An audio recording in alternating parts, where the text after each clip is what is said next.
O'zbekiston Respublikasi Bank Moliya akademiyasi faoliyat yuritayotganiga 30 yil to'ldi.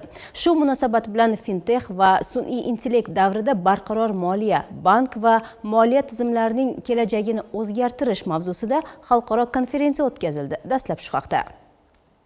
Respublika Bank Moliya akademiyasi 1996 yil tashkil topgan. Akademiya dastlab ikkita yo'nalishda bilim bergan bo'lsa, o'tgan 30 yil davomida 12 ta mutaxassislik yo'nalishiga kengaydi. Ayni paytda ushbu ta'lim muassasasini tugatgan 15 ming nafardan ziyod mutaxassislar turli tashkilotlarda faoliyat yuritmoqda. O'tkazilgan yubiley konferensiyasi akademiyaning bosib o'tgan yo'li, erishgan yutuqlari va istiqboldagi ustuvor vazifalarni muhokama qilish uchun muhim maydonga aylandi.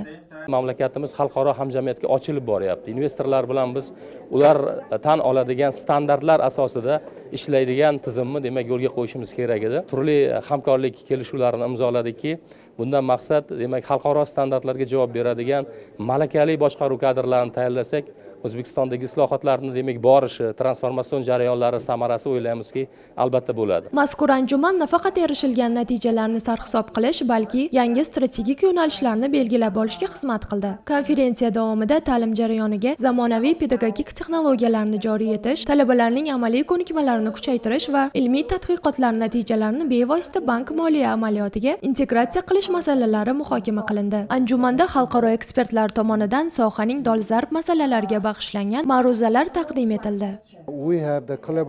Biz ushbu akademiya bilan 2022-yildan buyon hamkorlik qilib kelmoqdamiz. Har 6 oyda universitet professorlari bilan birga bu yerga kelib, konferensiyalar o'tkazamiz.